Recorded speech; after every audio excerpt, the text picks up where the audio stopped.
StartupGeist Podcast. Learn from aspiring entrepreneurs and their journey over time. It shows entrepreneurs are not born. We are self-made.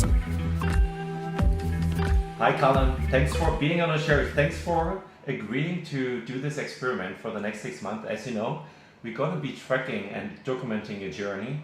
And today is our first session where we're going to talk about who you are. We want to get to know you a little bit deeper. For the ones who want to know your journey up until this point, they should listen to the StartupGeist Podcast number 6. That's where you briefly describe your journey.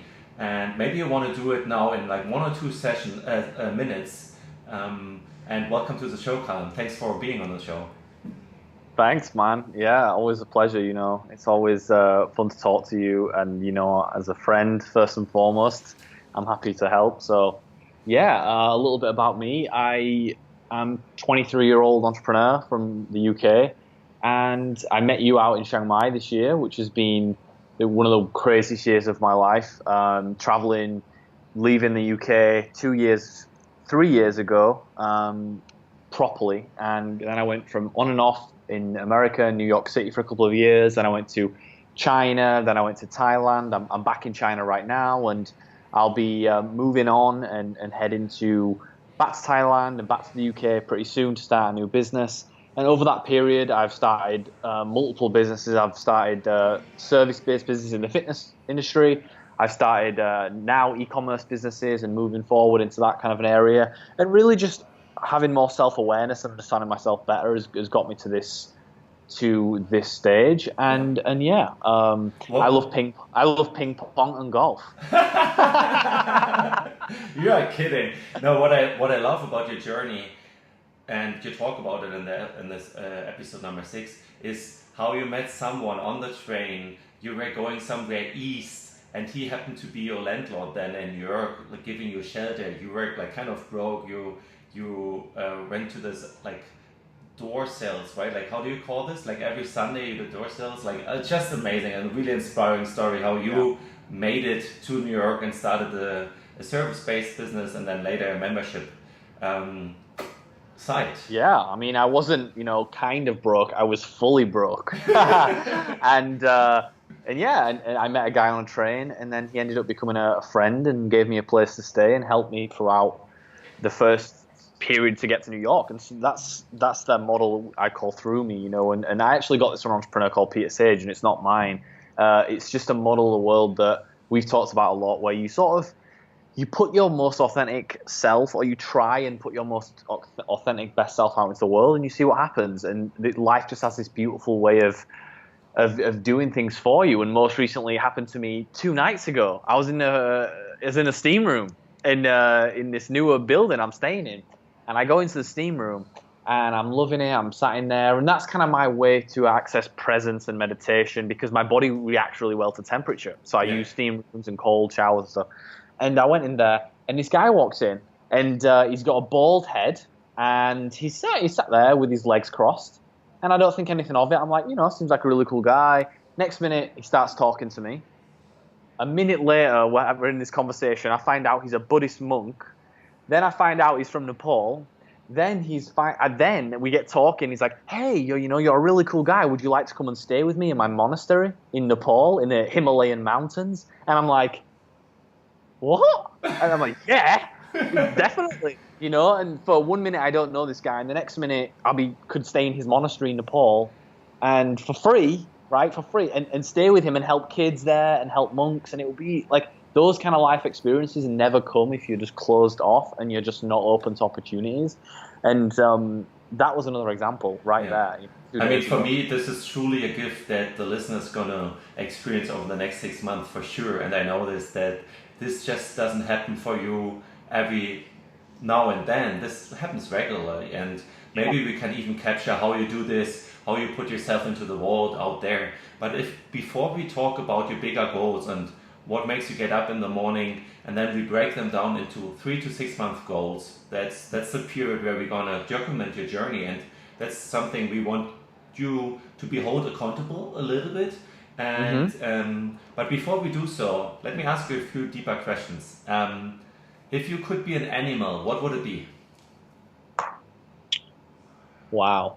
I would be a lion. That's a cliche answer, but why? It's the first thing that came to my mind. If I couldn't be a lion, I would be an elephant. Elephant? Wow. Why? Yeah. The first lion first came to my mind because I had it on my screensaver, and it was just a lion. Oh, me too. And it was like I like the symbol of a lion and what it represents. Me too. And then, brave and becoming a man and stuff. And then I would say an elephant just because an elephant is one of those creatures where it's like, it's a no bullshit approach. It does what it says. It doesn't talk. It just is an elephant, right? So like, for example, it's like in a human equivalent would be a guy who's jacked who doesn't need to say he's jacked and all muscly. You just jacked so he has respect because he executes. And so an elephant is like this big creature that's just like, it could kill you, but it's so friendly and amazing and nice, and it wants to cuddle you and it wants to give you respect. And that's how I would view myself. Amazing. What's one bad habit you're trying to get rid of right now?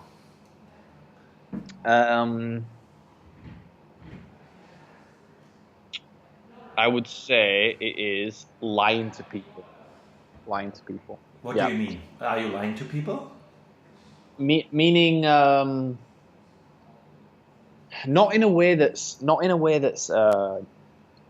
negative or manipulative. It's in a way. I just made a video about this. It's about pleasing people, right? And this came a lot out of my growth of watching the Tony Robbins documentary, because when he said, like, my mother made me a pleaser in the early part of my life, that hit me so hard, because that's my relationship with my mother made me a pleaser. And so every day I fight that battle.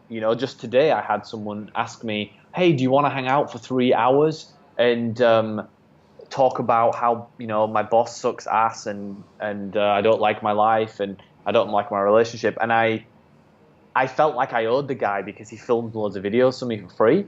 And so instead of saying, hey, no, I don't want to do that, I said, yeah, no problem, right? And then when I was sat there with him, I regretted it. And I felt like I'm wasting my time. And so, I didn't, if you want to call that lying, you understand what I'm saying. Yeah, for sure. I didn't lie, I put myself first and I tried to please him. So I guess that's a form of lying. It's not coming from a good place, Yeah, I see where you're coming from. If you could send a message to the entire world, what would you say in 30 seconds? Share. I would say maximize engagement, share, and minimize caring. Can you repeat this? Maximize engagement, share, and decrease caring, right? Because part of spiritual engagement is increase in engagement, increase the work ethic, increase the mindset, increase the progress, while decreasing caring about it, decreasing the outcome, decreasing the end result, because that's where the stress comes. And if we can learn to chase things without trying to get obsessed with the end result, then the journey becomes a lot more enjoyable. So it's about the journey, not the end result.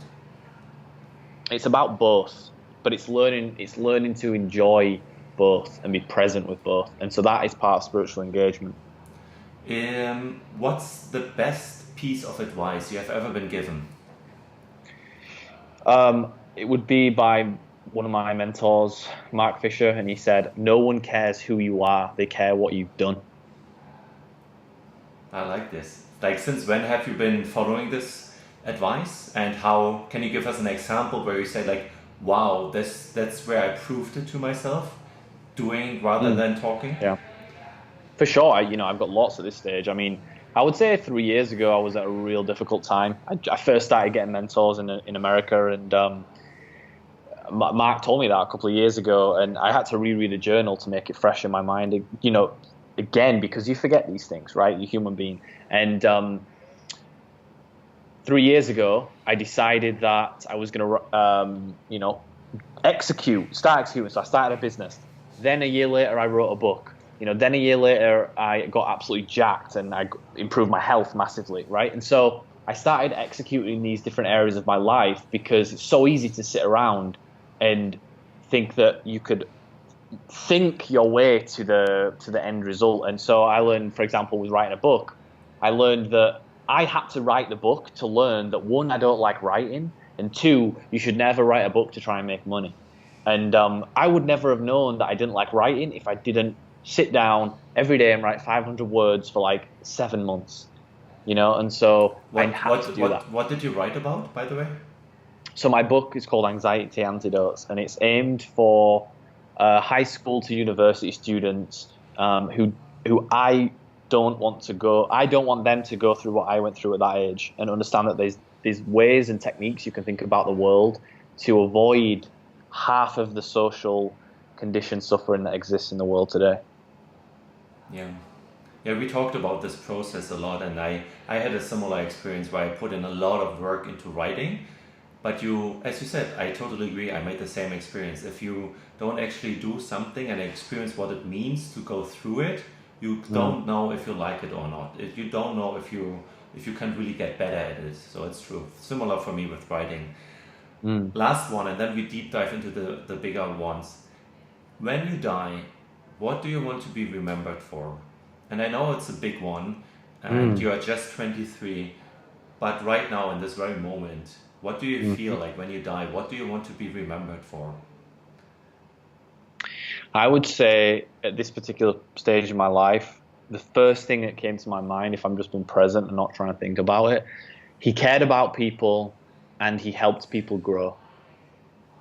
That's what it would be. And then the vehicle for that could be a business, right? Because I employ people, I give them a lifestyle, I give them a wage, I pay them, and I grow them, whether it's financially, whether it's spiritually, whether it's health. You know, I was someone who contributed to other people's lives, and on my tombstone it would be written something like in Latin or in Greek, or, you know, my background is Sri Lankan, maybe it would be written in Sinhalese, which is a Sri Lankan language. It would say growth and contribution, and it would say something along those lines. Yeah. What you have been done until this point where you feel this legacy you put into practice? Yeah, I mean, secretly I've been helping people all my life. I just didn't know it. You know, I've been a coach since the age of 12. Even when I was 12, 13 years old, I was coaching the 9-year-old kids. Then when I was 14, 15-year-old, and I was coaching 10, 11, 12-year-old kids with football, with soccer.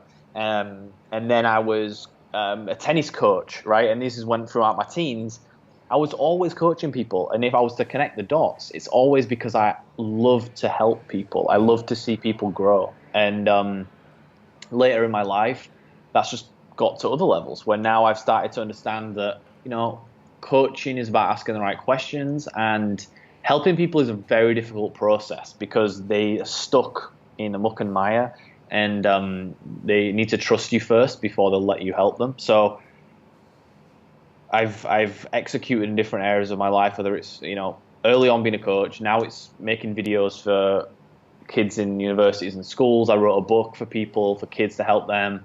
I've done charity. I've helped out at homeless shelters. I've done car boots. I've done lots of things to try and help people. What I find interesting about this, and we talked about it in Chiang Mai in February and April, and even in Bali, where we shared beautiful moments together. It's your little tension between coaching and not the scalability of coaching versus growing a company, a business. Can you talk about this a little bit? What you experienced when you were a coach, and when you decided, no, I want to go into the e-commerce world, because that's where scalability is, that's where money is, that's where building a business is. Yeah, there's two things, right? One is this association between helping people means why does that have to mean making money? That's the first thing, right? Yeah. And the second thing is let me just hammer on that first thing, because it's gonna be a little second.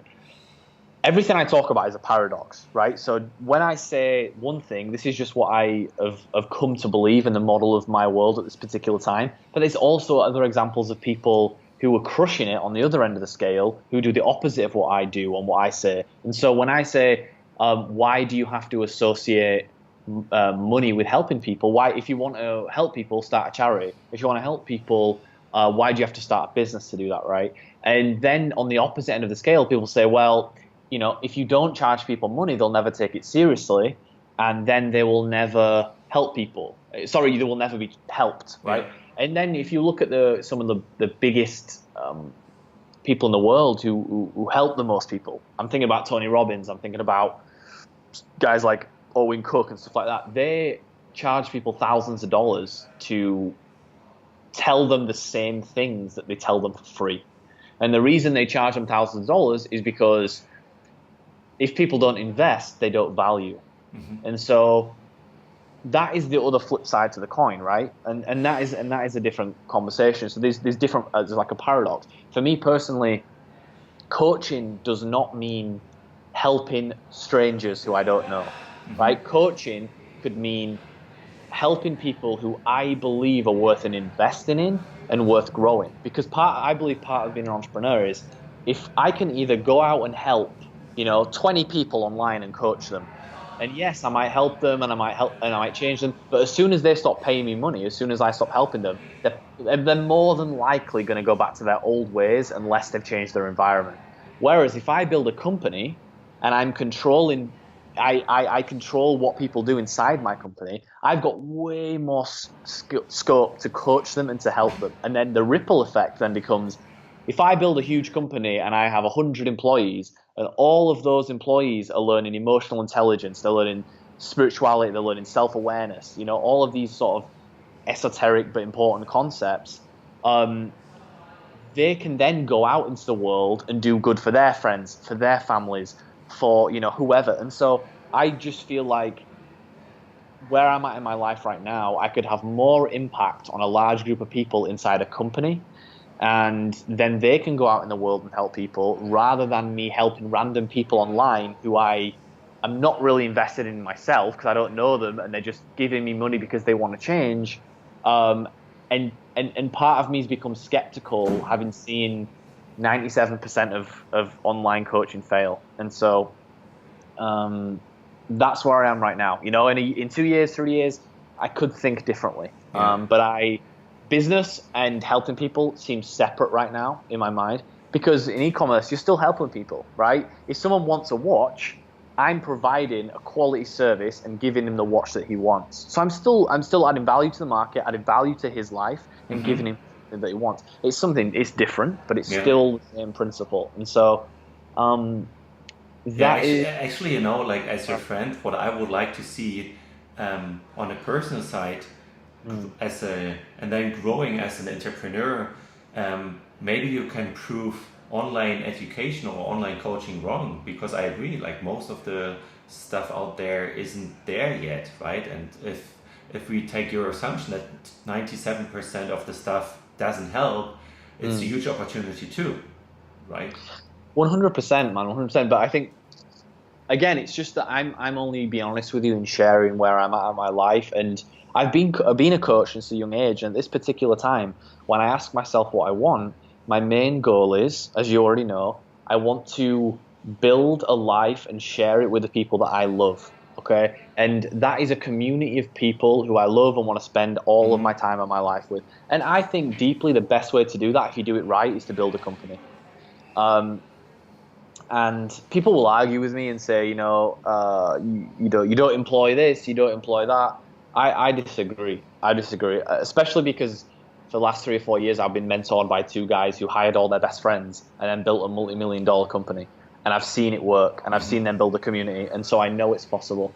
So that's something that gets you up in the morning as one of your bigger goals, building a community, being surrounded by people who you love, who love you.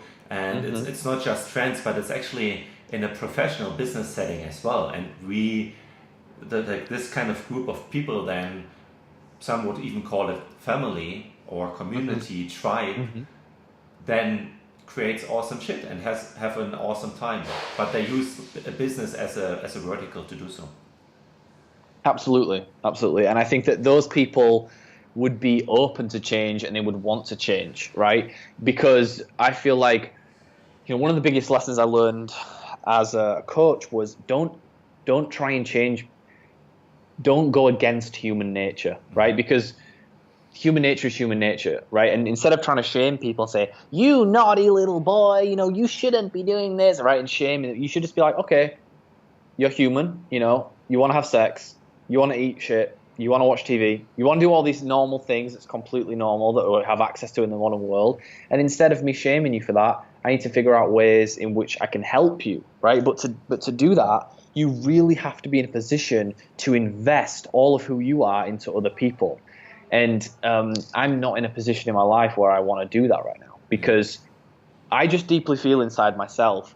And maybe this is like a little bit of like Gary Vaynerchuk brainwashing, is where, the reason his message is so strong and the reason that he touches so many people is because he doesn't want anything from them. And he says this all the time. It's like, I don't want anything from you. Yes, you buy a $15 book like once every 4 or 5 years, but other than that, I have my own companies I make money from. And so that's the kind of entrepreneur I want to be, where I've got my own needs met, my own needs taken care of. I'm a fucking boss. I've got my business, I've executed, I've got my relationships in check, I've got my health in check. And then, okay, cool, I want to help people as well, and I want to coach people. Yeah. Sweet. Why do I have to charge money to do that? So it's a fair point. I just want to make one comment and then we move on. And it just came to me is, and I get your point actually. It's like when you invest in people, it's similar to a relationship with a woman, with friends. You want to make sure they are around you, or at least you want to make sure they're gonna be around you, either physically in one location or at least approachable via WhatsApp or whatever.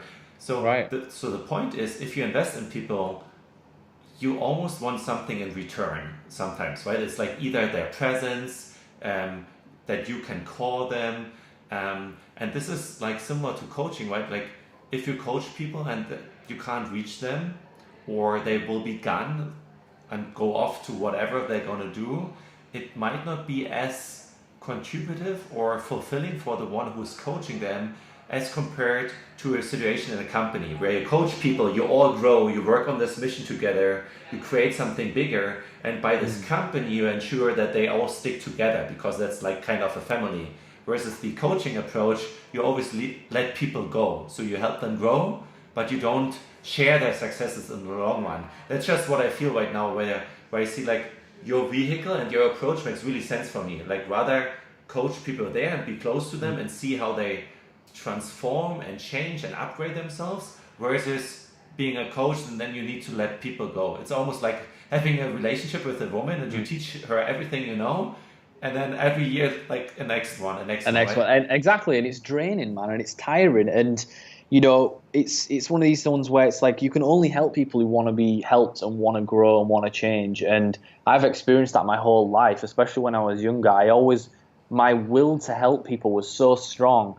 I would try and help people who didn't want to be helped, and then just end up feeling like shit when they said, "You're boring, you're too serious," and all this stuff. And I didn't understand why they didn't want to grow and want to contribute, want to change their lives. And now I do. It's just that, it's not that they're right or they're wrong. They just weren't ready. They just weren't at the stage yet. And so they need to learn their lessons and get to a place in their life where they are willing and ready to change. And if that happens, then there'll be people there to help them when they are. And so I think it's that. But let me just end with this on this point.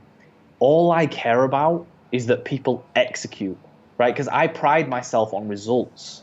And I think that there's two different groups here, and I love both of them, right? There's one group which is like the hardcore businessmen, right? They're all about execution and skills, and I do this and I make this money, and they're always chasing the next thing. And then on the other hand, I have like spiritual friends that are very like, oh my God, like crystals around their necks, and they're like Burning Man, and they're wearing like oil on the nipples, right? So there's nothing wrong with neither one, right? Yeah. It's just I learn from both. I love both. But I don't want to be either one. I don't want to be this strict businessman who is like stuck chasing the next $1 million and just chasing the rabbit he's never going to catch. I want to be present and happy, but on the same time, I don't want to be this spiritual guy who talks and never executes. And so because I pride myself on results, I pride the people I love and would like to help on results, then I just want to have a vehicle in which way I could facilitate that the best, right? Mm-hmm. If chances are, if I coach people online, I'm going to be able to help them. More than likely, they're not going to get results, because as soon as I stop coaching them or helping them, if they've not, ditched their peer group or whatever it is, or they're still, in the same town they grew up, they're not going to change. Whereas I have people in my company that I have, more contact time with, like you said, and I just believe I'd get more results. And that's what it's about. It's not about in a company, out of a company. If you could come up with a way and you could say to me, hey, Callum, I've got this system and it produces this result, I'd be more than happy to help people on the outside. It's just that, to my current knowledge, I just don't think that exists. Yeah. And that's why I was challenging this point, because I feel this is definitely an assumption that it's out there. And I don't want to prove it wrong or anything, but I think if we can find another vehicle or another approach that you can truly let your heart speak and let your energy move through you and help other people, and not just within a company, because within a company you will always be limited by the amount of people you can serve, right? Because your company needs to grow. So it's like 20, 50, 100 people versus what Tony Robbins does on a million scale. That's my last comment on it.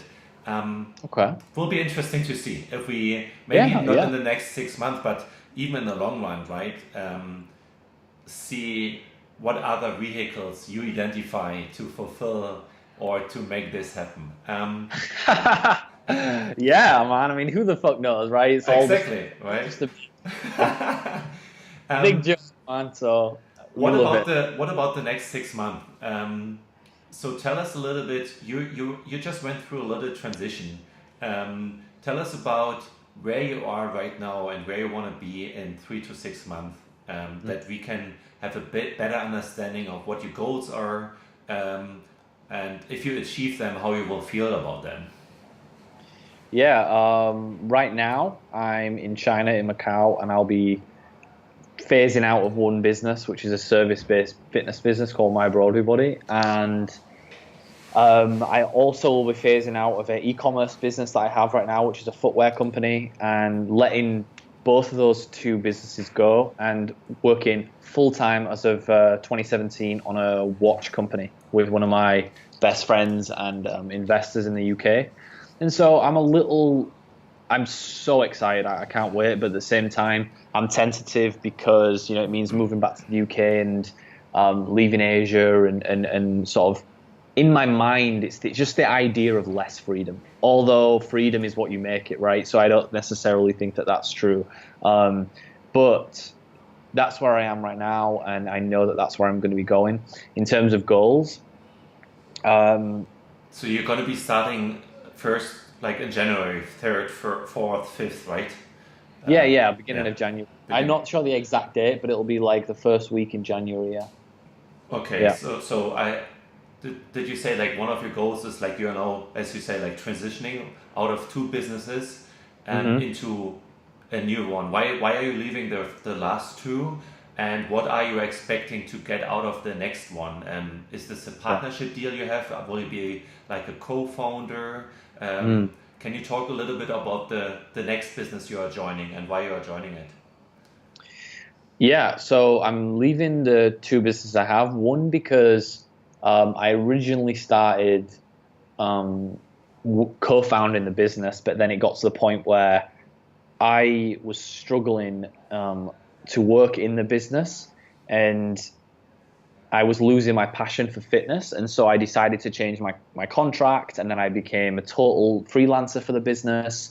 And I was just, working per hour because I wanted less stress and I wanted more money at that time, because I was uncertain with where I was going to live and everything else. And so I didn't want to worry about money. And then what happened was I just got, again, increasingly more tired with that business. And so I transitioned out of that and that industry, really.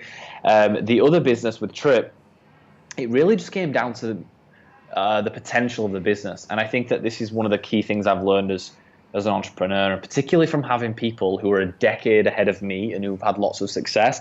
they all tell me about lots of ideas that they've had that they've just cut instantly. Because not instantly, they cut in 3, 6 months, a year, because they'll work on it, and they'll sit back one day and they'll look at the long-term picture. And this is hard, because if you've grinded your face off for 3 to 6 months, you're never getting that time back. And I know you did, because when I left Chiang Mai in April, you were like fucking crushing it, like 12, 14-hour days working on this business. It was insane, and I we'll have a conversation about that at some point. I still don't know how I feel about that period of my life, because you can ask like Felipe and Hugh and who else. I would get up at 8 a.m. I would have a coffee. I would go to the office, and I wouldn't come home until 11 or 12 at midnight. And I did that for 2 months straight, and then I got burnt out completely. And I took a couple of days, and I went and did it again for like another 2 weeks. And I was just, after that, I was completely just gone. So I don't really, again, part of me is like, it's necessary. You need to do that in a business. You need to hustle. But then there's another part of me that's kind of like, well, what if I could have had 75% of that hustle, but I could have extended it over a year if I'd have just recuperated and recovered instead of just going balls to the wall. So if entrepreneurship is a long-term game, then surely recovery is as important as work ethic. So I think I'm not, like I said, my mind's not really cemented any ideas around that yet. I'm sure we'll talk about it at some point. But with Trip, I sat down, I made the hard decision after working my balls off for 3 months straight that How hard was it to make this decision? Like, and who helped you make this decision? Because it's actually letting your baby go, right? It's like you worked really hard on it for 3 to 6 months, and then it's almost like killing your own baby. Well, yeah, I mean, that business, I don't know if you know this or not, but I had a board of advisors with Trip. So I had an investor who already has a super successful watch company, and he also has a printing company as well, which does £300,000 a year. So I don't know what that is in dollars, over 500, I think. And so he has 2 really good businesses, and he said to me, listen, sit down, look at your goals. Then I also had Mark and Michael from America that were influential and helpful. And then I also had a girl called Danielle, who is one of the head of resources at Marc Jacobs. And Marc Jacobs is $1 billion business out of New York City, international fashion designer. And so I had this board of advisors who I all sat with, and they all helped me, and they allowed me to make decisions. And yes, they helped me, but ultimately it was my decision. I had to sit down, look in the mirror and say, what's the potential of this business? And this is, when it comes to a niche product that you're selling, in this particular case, it was LED shoes, you have to sit down and say, okay, yes, I've worked hard, but realistically, what's your goal? And if your goal is to make a lot of money, look at the competition in your space. Okay, so in this case, I looked at a company out of the US called Electric Styles that were the market leader. And I looked at their revenue over the last 3 years, and I looked at their profit margins. And they'd made, in 2 years, they made $200,000 with a 10 to 15% profit, right? And there was 3 of them that started the business. So I'd started the business pretty much on my own. There was 3 of them, and so essentially what I'm trying to say is they made 10 to 15 or 30, they made about, I don't even know the math, but it was between 10 to 30 grand between 3 of them. So they didn't have enough to quit their jobs. So they were working as freelancers as well as trying to start this business.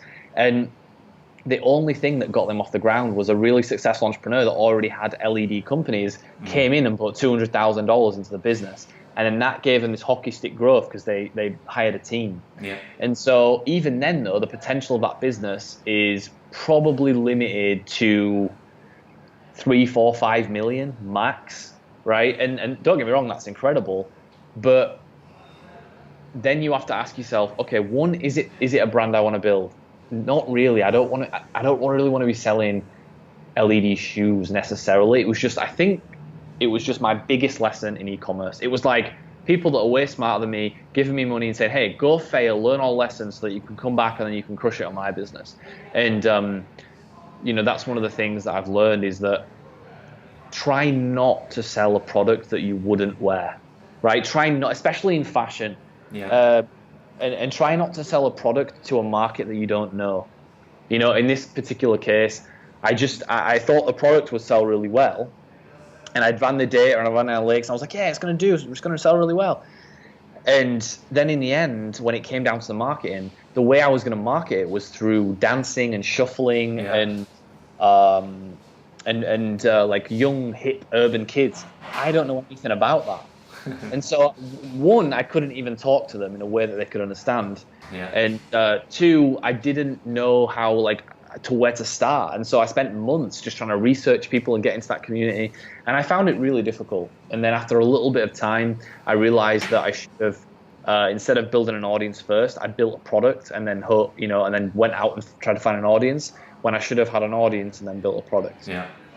And now you're transitioning into this new company, and this watch company is one of your advisors of your former business. He was an investor, an advisor, a mentor for you, and he saw how you worked your ass off, how you struggled, and he also saw what skills you have.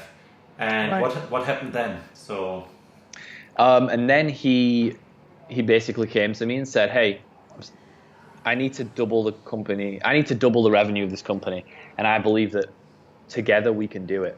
And I'm willing to give you a percentage of the company in order to do that." And this just fit perfectly with some personal problems I had of moving back to the UK with family, and so it was a no-brainer for me in the end. I just needed a little bit of a, firework up my ass, and which I had a very tall German guy help me with that, and then, and the rest is history. Awesome, I like this. I don't know who you're speaking about, by the way. I don't know. I'm just 2 meters, so it doesn't, who is this guy? 220? I don't know. But that's cool. Last question around this transition period. So it's 3 months, right? You're transitioning out of 2 business. You're already starting to work for the other business and then full-time in January. What are your goals there? Is this now little bit steaming off period, traveling period, reading a lot, going to Nepal to this monk? What are you on a personal level? Maybe how do you take this time now, where you need to hustle less and then restart again? So I'm going to break this down into 4 pillars of my life, and if we want to say health, wealth, love, and happiness. My health goals are to do some form of movement or exercise every single day. Also, it's to access some form of presence or meditation every single day. It doesn't necessarily have to be sitting down and meditating. It just has to be taking a moment to reflect and meditate on where I am and having gratitude for where I am. So that's kind of my health, mental health, and my physical health. Another one is to eat vegetables every single day, which I'm doing. But that's kind of become an unconscious habit now because I've been doing it for a couple of months, so it's kind of cemented. Whereas exercise and meditation, I still have to think about, and execute. In terms of wealth, I'll be, like you said, taking the foot off the gas. I'll be rounding up my broader body, putting together some process documents so that I can exit the company smoothly and give them on to other people. So I'll be working on them. And I'll also be going through shit tons of marketing books and shit tons of mindset and philosophy books to understand human behavior as much as I possibly can in a mass market and fashion, and understand how I can build this brand and get people to invest. So it's really just going to be around building some process documents, doing a bit of customer service here and there, and then reading as much as I possibly can so that when I start in January, I've got all these new ideas to implement into this business. So that's going to be health and wealth. And then in terms of relationships, I will be, who knows with this, I'll be always cultivating friendships. In terms of love and a girlfriend, I have absolutely no idea. I'm dating a Portuguese girl right now, and we'll just see how things go with that. I really don't know. Yeah. And then in terms of happiness, hopefully I'm going to be able to do some retreats, maybe in Thailand, and I'm going to be able to do some work on my emotional health and stuff like that. And so I know it's really on a bigger level. It's an education period, right? Where I would say so. Yeah. I would say so. More of an education period, taking the foot off the gas. But I definitely don't want to come off the gas, right, and just start traveling around and stuff, because that doesn't fulfill me right now, you know. So I think that's interesting for me and the audience to see what kind of books you read, what kind of new ideas you develop, and then as this experiment will go until February, March, see how this education period will then be put into practice. And when you execute, I find this to be really interesting to see what kind of books you select, what kind of people you speak to, because I know you're a people's person. You will read books and you're going to reach out to people, I guess, and really talk to them on Skype. For sure. You're going to take any chance you have to speak to awesome marketers, as I know you.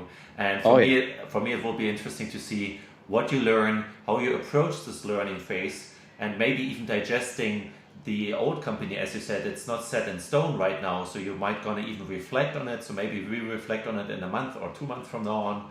And then let's see how this all translates into the new company and the skills you bring in there. In terms of spiritual, or you said physical health, let's work on your morning routine. I always brag about it, right? And I think that's one way you can meditate and physically do something every morning. And if you create this habit, and you know about this, right? The miracle morning, and he uses SAVERS as an acronym of the actions you need to do. So S stands for silence, then it's affirmation, visualization, and then it's exercise.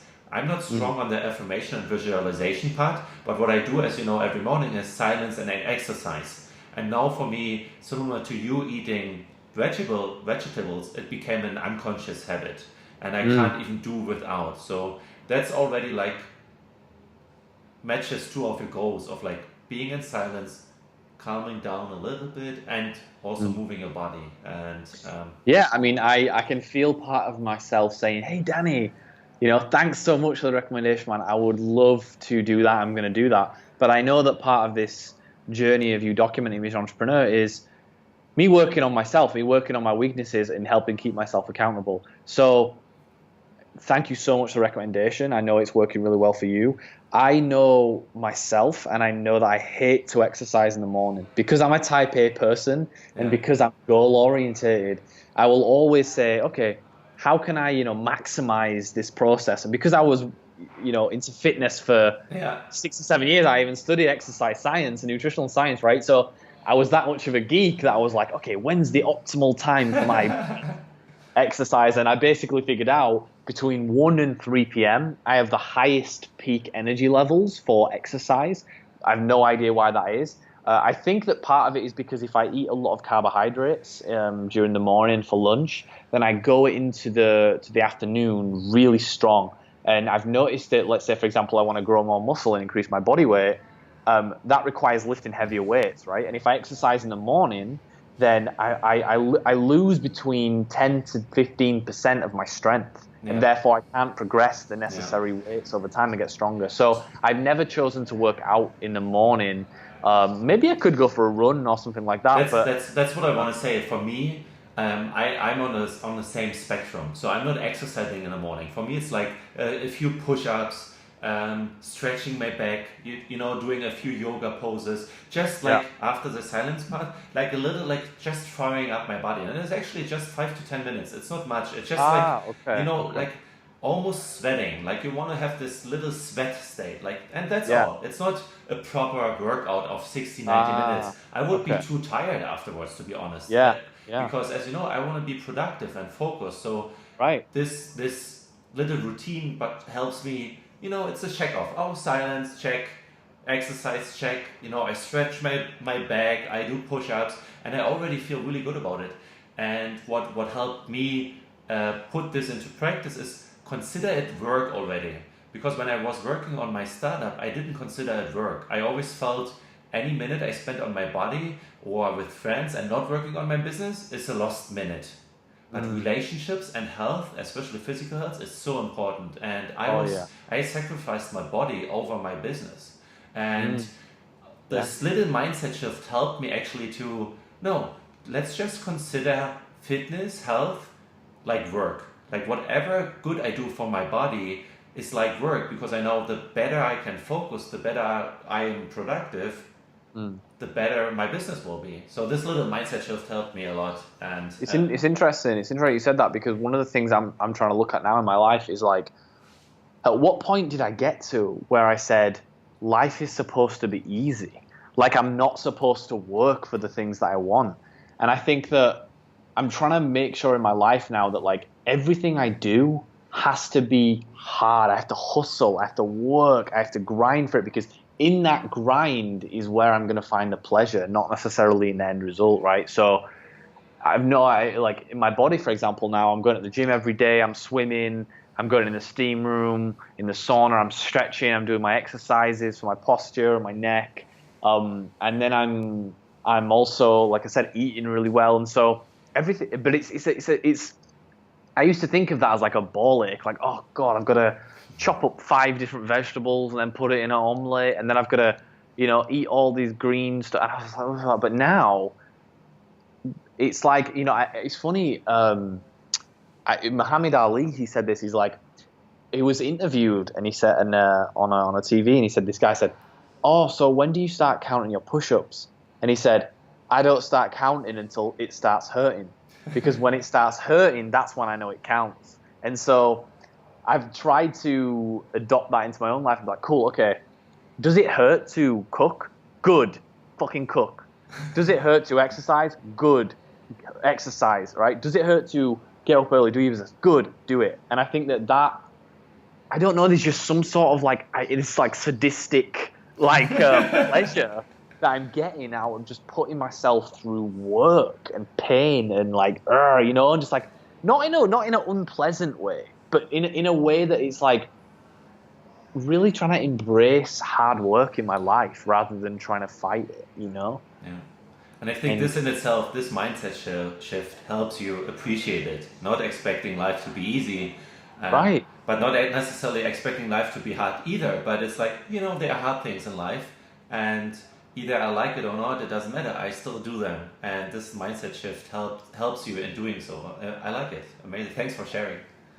No, you're welcome. And building the skills, like you said, building the skills around it, because it's easy to say, oh, well, I don't want to do that. And this is one thing I used to be guilty for. I'll finish with this, is that I would say, you can only focus on one thing at one time and go all in, right? So you say, well, let's say you have like 4 pedals, and you have relationships, you have health, wealth, love, and happiness, and you can have your foot on these pedals, right? But you've only got 2 feet. So you can only put 2 feet on 2 pedals, and you have to leave the other pedals, because not necessarily leave them, but you have to ease off. Yeah. And so in Chiang Mai, I was all in, pedal to the floor on work, and all the other pedals were practically off. And that ended up like wrecking me after a little bit. So now I'm like, how can I put all pedals on like 50 to 75% rather than try and just go balls in on this one and then lose other things? And so so it's more a balanced approach to being an entrepreneur and embracing this journey. I think I would say so. But again, having said this, I'm probably going to speak to you in 6 months, and I'll be like, Jesus, Danny, I've been working, till midnight, But then I think it's like sprints. You're going to have sprints in your life, but it's like, can I just stay present? And can I be, this is my thing, I want to hold you told me accountable to this. Can I stay organized enough to deal with the sprint, right? Because that's the trick, I think, is when you do have a sprint, are you organized enough while you're sprinting so that you've pre-planned ahead your exercise, your relationship time, your friends' time, your socializing, rather than just being lazy and exercise, rather than being lazy and then saying, oh, well, it's because I'm working. No, it's not because I've not organized it. It's because I've got to work and I'm busy and I don't have time. Yeah. No, it's like make time. And so I love it. I think Ramit Sethi, he calls it front load the work. Right. By setting up what you do when you do it. So of course in the morning, if you're a little sleepy and tired, everyone is somehow, if you haven't slept for 12 hours, and no entrepreneur sleeps 12 hours, or I haven't met many. If you then decide in the morning with this tired state, am I doing exercising or not today? Am I going to the gym? What are you going to end up doing? not packing your bag, not going to the gym.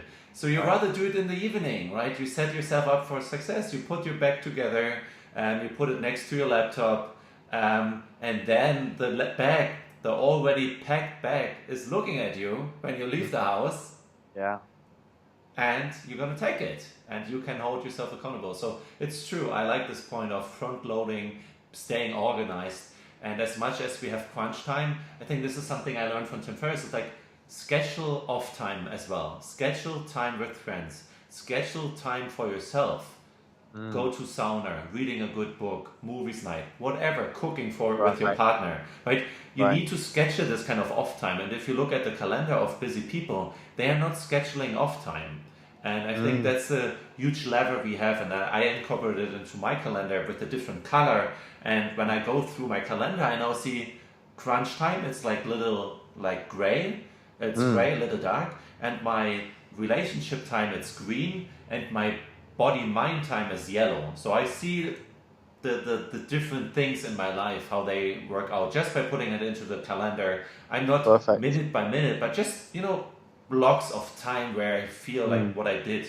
And then I go through the weeks, and when I'm tired, I just need to quickly go through Google Calendar and see, fuck, it's just gray. It's just gray. And then I know, oh, there wasn't a lot of relationship time. Oh, there wasn't a lot about alone time. So for sure. I love that, man. Actually, one thing I want you to call me out on is like, I love to do my calendar and plan it ahead, but then I never stick to it.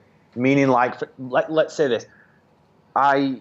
First of all, this is not with work, right? If I have work tasks, I always remember, and I use the productivity planner, and it's absolutely incredible for it.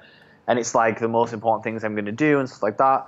But when it comes to let's say I have a Google Calendar, right? And I'm like, cool, I'm going to do this and then this and then this.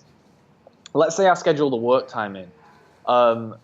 If my work project goes over, then I'll carry on doing the work to get it finished, and then I'll push back the gym, and then I'll end up rushing through cooking and gym and tonight is a prime example, man.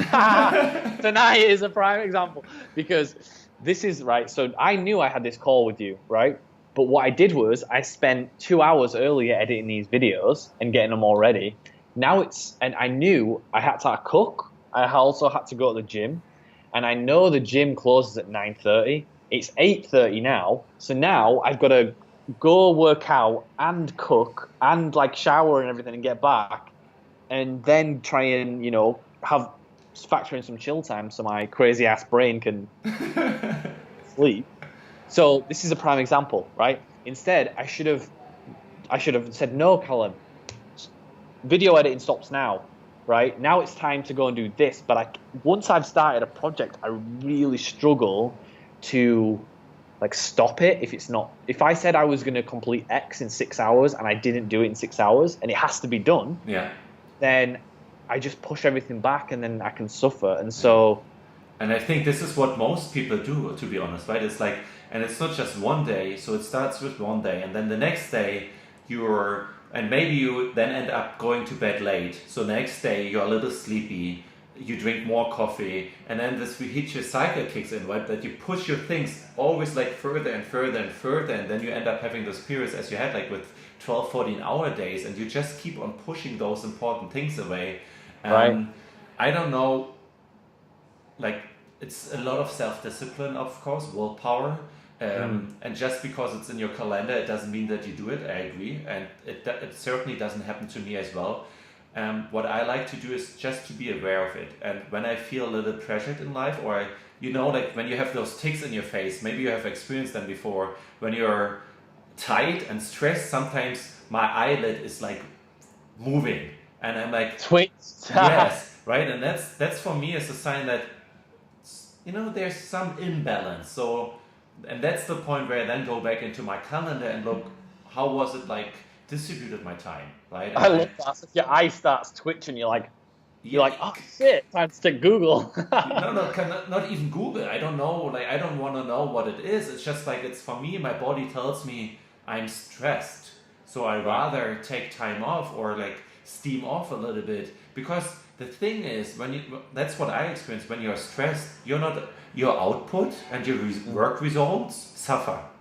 They will never be really good. And that's another thing I learned from Tim Ferriss, this 80-20 stuff, Pareto principle. You always want to identify the 20% that gives you 80% of the outcome. But if your eyelid is wubbering and you're stressed, you are just working for work's sake. You are just busy, but it doesn't mean you're doing the important, effective stuff. And I think the more you're in this hamster wheel, the less capable and self-aware are you to realize, hold on a minute, what's going on here? What are the truly important things right now? Is it cutting the videos and editing the videos? Or having a nice Sunday evening with my girlfriend, preparing the dinner? Before that, I'm going to have a nice exercise. And I know that I'm going to finish this week really nicely, as opposed to editing, talking to Danny, rushing into the gym, doing like quick cooking. Then she is mad at me because everything is pushed away. You end up having a fight. And this is not a nice Sunday evening. And that's how you start your week, right? It's like you go Monday to work and it's like you already know, I need to face this conversation with my girlfriend tonight because she wasn't happy last night. You know? Right. No, you're right. And I don't want to fall into that pattern. But if you also look at it from a behavioral point, this is important. I know you like this.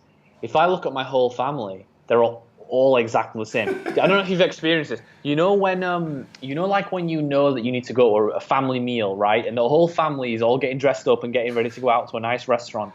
And you know the restaurant is at 7, right? My family will start getting ready at 6:45. They'll leave the whole day, not get ready, not get a shower, and then all of a sudden it's like 6:45, time to go, right? They just get up and get a shower and do everything, and then they just rush, and then end up usually being late by 10 to 15 minutes. But it's like a good. I experienced this when I was young. It's like a nice feeling almost. You learn to like it because all of a sudden you're sort of like lounging around like, hey man, you're lounging around, and then all of a sudden it's like, bing, time to go, and then you get up, you're like, oh my god, and you don't move until the last minute until you have to, and then you get into this like rush, and then the rush is really exciting, and you're like, oh my god, I've got to get a shower, and then oh my god, I put my clothes on, and then and you're just like getting this rush, and you can get, honestly, I think that my family are hooked on that rush, and I think as a child I learned that as well.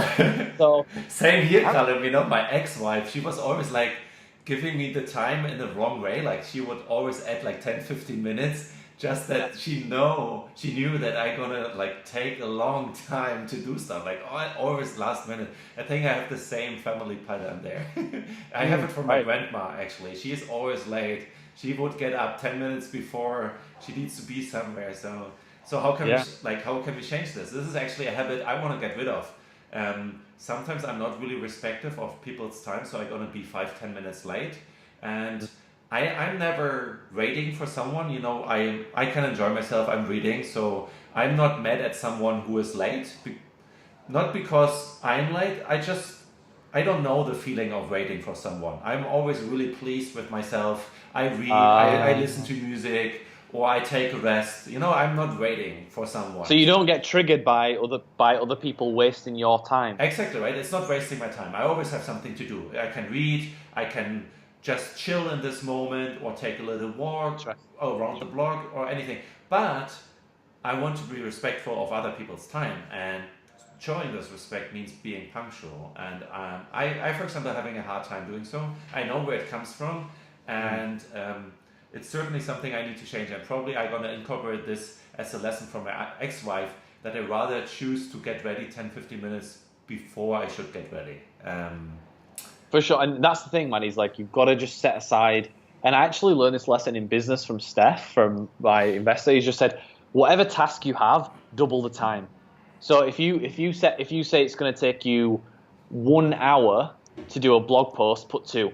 If you said it's going to take you 2 hours to edit videos, put 4. Because in reality, it's way better to go through that task in a time frame where you can execute to a high quality, rather than finish it quickly and then say, right, that's it, and then feel stressed. And then, because that's what happens. I would give myself 2 hours to do a task because I would say, oh, well, it's only going to... But shit happens in that time where maybe you get up and you need to take a shit, and then you need to, take a cup of tea or a coffee, or you have a water, or you do whatever. And so Or maybe you're just tired that particular time. And let's say sometimes it just takes longer. Something you don't it's know. not there. The creativity is not there. So especially if I'm doing sales emails, like I've got to write, like yesterday I had to write these 3 sales emails, and I sat down to write them, and I put an hour and a half in the calendar, and an hour and a half I'd only done 1 email, and I was like, the creativity was just not there. It wasn't flowing. And so what do? Do I quit the emails and then go and go in the spa when I programmed that in my calendar? No, I have to finish the emails. Then do you understand what I'm saying? So yeah. I'm sure you can help me with this or shed light on it, but it's just like when those times come up, I feel like if I double the time, it's usually good. Yeah. I love this idea, and I just put a note, took a note. I'm gonna do this for my work approach, because I suffer from that as well. I always set myself work goals, and I never accomplish them because I always think I'm gonna be quicker. But I realized 2 things. Even though I'm I'm slower than I expected, I'm still faster than anyone else, which is a good thing. But in my mind, it doesn't feel like this. I feel stressed because I didn't accomplish a task in the time I set for myself. And it was completely unrealistic. So what I did there as the first point is I asked other people how long they do for stuff. More like a benchmark, similar to conversion rates with emails, click rates, click-through rates. I'm asking people, hey, how long do you need to write a 2,000 word long blog post? How long do you need to schedule a podcast interview? Just to get a few benchmarks, that I can see, okay, where am I? Just as a reference point. As a second point was, I took a note on my screensaver actually. Danny, remember, it's not about the amount of work results, the quantity, it's about the quality of your work results. Because I would end up writing 3 sales emails, not converting, not being opened, where I should have probably stopped, work on something else, or maybe should have done a little work instead of just getting the task done. And I think that's the balance I'm struggling with as well, I admit, between just getting the output where it should be versus really high output. As you know, 1 email can change the trajectory of your company. And if this is a really good email, you can use it over and over and over again. So I think that's what I need to learn. Is like, it's not just 1 sales email and then it's done. No, you consistently work on the sales email, or you might create the first version, you use it, and then in 2 weeks from now on, or a week from now on, you get emails, you get feedbacks and comments, then you improve it until a point where it's really, really done. And that's the 2 comments I have to this. And one of the things Danielle told me about what a lot of high-level management people do at fashion companies is they have what they call a to-do list day, and then every other day is a project day, meaning like, and Steph actually does this, but I don't think he knows that he does it like consciously. He's like, let's say he says, cool, I need to do the finances. He will do the finances all of Monday and all of Tuesday. So if he only needs 1, let's say he puts in 1 day to do them, he'll put in 2 days in his calendar. Then he might schedule just 1 day for all the little, like, doing meetings and doing the pays and doing the this and doing that. And so he'll have all these to-do lists on 1 day, and then he'll have these other days where he does like focused deep work, and he just does it on 1 day. And I think this is should be, again, self-awareness, where I think if you have these really high-level performers, like maybe we're looking at like Ramit Sethi or these guys, where they might schedule multiple things to achieve in 1 day. I don't know if that, I'm still early on my career, but I don't know if that works for me. I think that one of the best things when I've had results is I only do 1 thing per day, and then all the other little things I do on another day. So let's say I have like a blog post to write, and this is the key. You have to have done the 80-20 before this, though. Sure. You have to have done the 80-20, which is the hardest part, organized everything and said, okay, these are the most important things, and on this day I'm going to write this 2,000-word blog post. It's going to take me all day to write it, but once I've done it, I could use it, it could bring me traffic forever. And so the hardest thing is like first figuring out what it is that you want to do and what's the 80-20, then doubling the time you have, and then putting all the little like other tasks you have like on a different day. I don't know how, depending on how urgent they are. So I agree, and like my last comment to it that works really well for me, using my morning routine, and that's using a maker and a manager schedule. So that means the peak performance time is 2 hours after waking up. So I use like my morning routine to get started, have some silence, have some exercises, have my bulletproof coffee, and then more or less 1.5 to 2 hours after getting up, I'm at the desk latest, because I know that's when I excel. And I'm not just starting to work, I probably am at my desk 90 minutes after getting up. Then I define what to do, and I switch off any like notification. So it's really the maker schedule. I'm creating, writing, doing podcast, whatever. It's no one is supposed to disturb me. Then I do a break. It's like lunchtime. I need a break anyway. Sometimes I need alone time. Sometimes I go out with other entrepreneurs, and then it's manager time, because I know after lunch I'm a little tired. So then I schedule work like social media or doing the pay or like whatever, like this kind of manager stuff where you don't need creativity. And this works really well for me, like getting set up, having the maker schedule, break, manager schedule, and then day is over, right? Yeah. The key is organization, and that for me is that's the hardest thing. It's the hardest thing. The execution of the task is actually easy. It's just that I don't know how. I do fucking know. I'm just lazy as fuck when it comes to organization. I am. Like most people. Let's admit it. Like most people. Okay, Callum. All right, man. I really love to chat about this productivity and focus stuff. I hope that people leave us a comment, please. If you think this was helpful, if you want to know more about our work approach, how we follow through with our commitments, how we do commitments, how we make decisions. Like in Callum's case, I tried for him to explain us why he's transitioning out of 2 businesses, now joining a bigger, already profitable business to grow it 2 times. Or if you want to know our work approach, how we deal with stuff, please let us know. And we will talk more about this in the next upcoming episodes. I want to acknowledge you, Callum. Thanks for taking part in this experiment. I know it's an experiment. I know you already now spent more than an hour talking to me. We had some setup time, and I really appreciate it. Not only that you share your journey really openly and transparently and help other people in their journeys, as I hope, but I also want to acknowledge you that it's not an easy thing to do, to be honest, especially in a world where we all wear a mask, have these identities, where we think we should act in a certain way. And that's what we try to accomplish here. We want to almost get naked as an entrepreneur to show our life and show what our values are, why we do certain things. And I really want to acknowledge you for your curiosity and your courage to take part in this experiment. Thank you, my brother. You're more than welcome, man. You're more than welcome.